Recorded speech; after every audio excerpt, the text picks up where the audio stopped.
This review is brought to you in part by Rogers Hobby Center in Saginaw, Michigan, where the fun begins. Thanks for joining us at Right On Replicas, where we bring you the best scale model kit reviews on the planet. This review covers the 1930 Ford Model A Coupe 125 scale Revell kit, number 854326. This is a new mold, but it uses some pre-existing parts from the 29 Roadster kit. But overall, it's brand new, and the chassis and suspension also, though, have been recycled. I'd call this a reconditioned kit. It's a skill level 5 for ages 14 and up, and suggests 7 hours of construction time. You get 151 pieces, molded in white, chrome, and clear. There are vinyl tires and metal axle pins, water slide decals which have 4 design options, and the typical Revell book format instruction sheet. In this build, you get a very highly detailed small block Chevy engine. It has 2 intake choices. You also get 2 complete frames and suspension choices to choose from. There's also 2 interior and wheel rim options. You can build the body as a coupe or a chop top. There's options galore in this build, but just one set of tires. Overall, the dimensions are 5 3/4 inches long, 2 5/8 inches wide, and 2.5 inches high. Throughout the build, you'll find some optional ideas and suggestions, but those will be up to you to do or not do. For the most part, I use Model Masters liquid cement, but there are some other adhesives like super glue and Elmer's, but I'll point those out. The paints are generally Tamiya acrylic bottle paints, and some rattle can paints too for things like primer, etc. Here are the decals for this kit. As you can see, they're very colorful and the registry is good. I strongly recommend using some decal setting solution to make it fit those contours, but as always, use the manufacturer's safety and use guidelines when using any of the products mentioned here in the review for your own protection. Construction starts with the base motor block. Assemble the block and the heads and then paint them the color of your choice. I used an olive drab green with a steel transmission for mine. Add the motor front and the alternator, the oil pan with the oil filter painted orange, and the transmission pan. Then add the valve covers. Paint the starter black with gold solenoid and install that. The belt is a rubber color with steel pulleys, and that's installed. I didn't use the stock, or I should say kit distributor for my build. Now we'll start with some of those options. Here you choose the intake system that you want to use in your build. I used the blower, so I assembled the blower and painted the belt a rubber color with the steel pulleys. The carbs are gold and the intake is steel. I painted that green also. After it dries, install the intake. And here's where I did something a little extra. This is optional. I used a pre-wired distributor for my build. There's many brands you can use, but I just put this one together myself. And I used a distributor wiring diagram to wire the motor, but first I drilled a hole out for the shaft and install it with some super glue.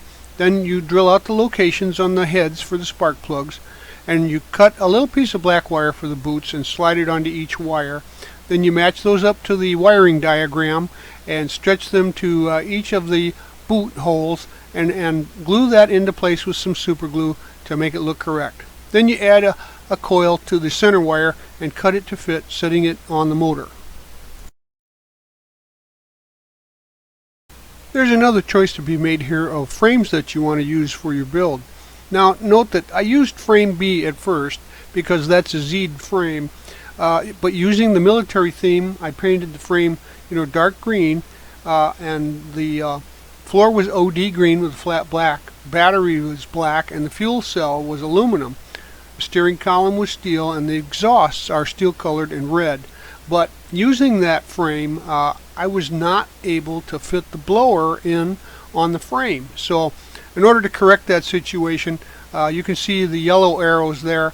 I had to go back to frame A because it shows it with frame B and the blower, the belt won't fit into the cross member area. And like the red arrow shows there, the motor mounts are off. So I just switched to frame A, but that's just a note of caution for when you're choosing the frame.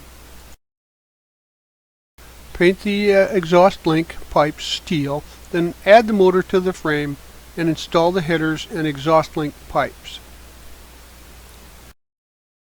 Choose the interior style that you want to use and paint that and let it dry. For my build, I picked the skeletal motif, so then install it after it's dried. Paint the rear suspension and drive shaft steel, and then assemble the rear suspension. Now the springs are painted flat black in the recessed areas, and the spring areas that are left are kind of chromed.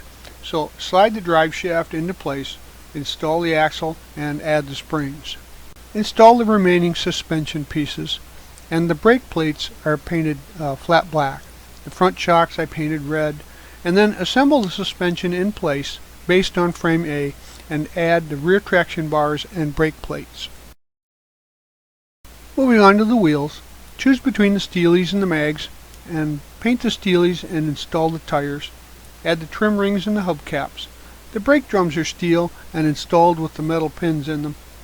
Then add the white wall decals if you want them on the tires.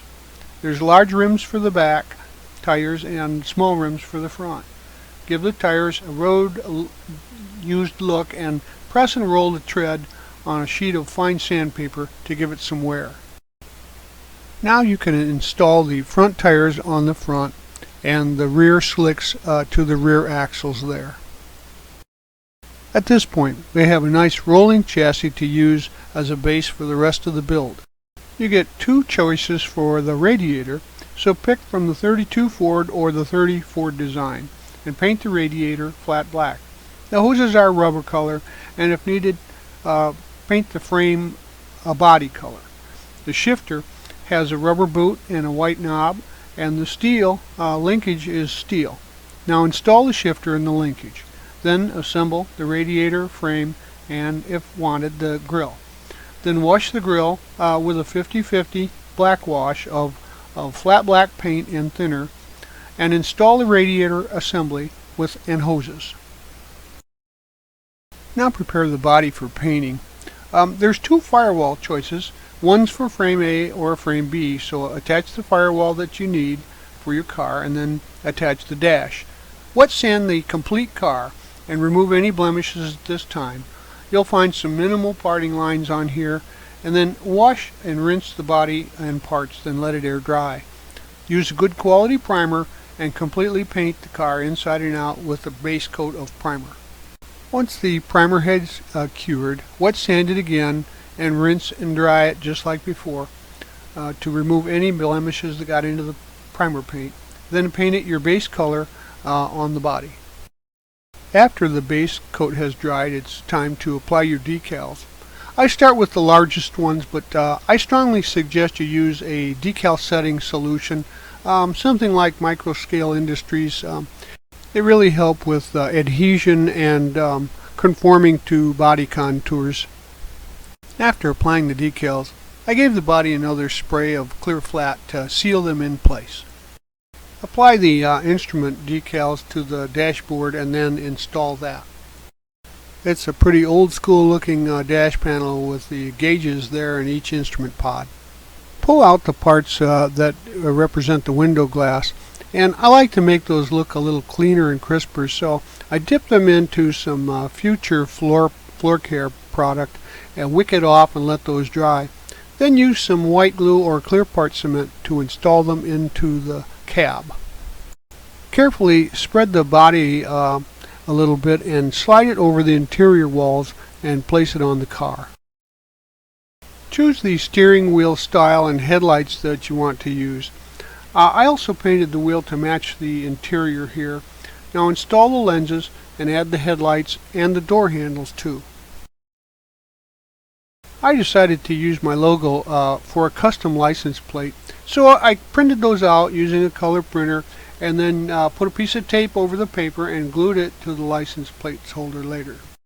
Paint the tail lights with some transparent red, then install the tail lights, the tag plate, and the license tag. The roof is optional on this Roadster, and you can add that by gluing it in place. And also there's a top that goes into the roof panel, and you can paint that flat black and either glue that in place or leave it optional to remove. This is a versatile model, so you get to pick your body style. With over 150 parts, this is a whopper for piece count, and you'll have some extra parts to put into your stash when you're done. Revell's done a great job on this kit, and with new tooling for the 30 Ford Coupe body, it's a nice addition to the lineup, including the 29 and 32 Fords. There's enough new parts here to make this completely different from the previous kits. The chassis crossover, but they probably did in the real cars too. I chose the skeletal interior because it just looked cool, but I mean, this is kind of a military rat rod, street rod combination, and you can do any and all of the same things. The detail is great, the build is fun. There were very little issues, but the chrome makes for poor gluing, so you have to make sure that you scrape the chrome off when you glue those contact points. The motor detail is really high, and the only basic wiring and additions you get would make it look great.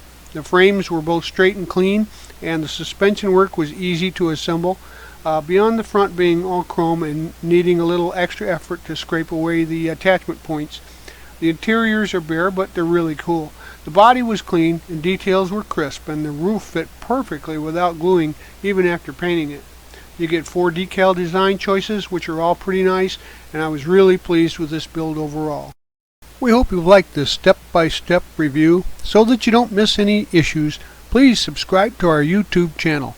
But as always, you can find us on Facebook and on the web at www.rightonreplicas.com. Thanks!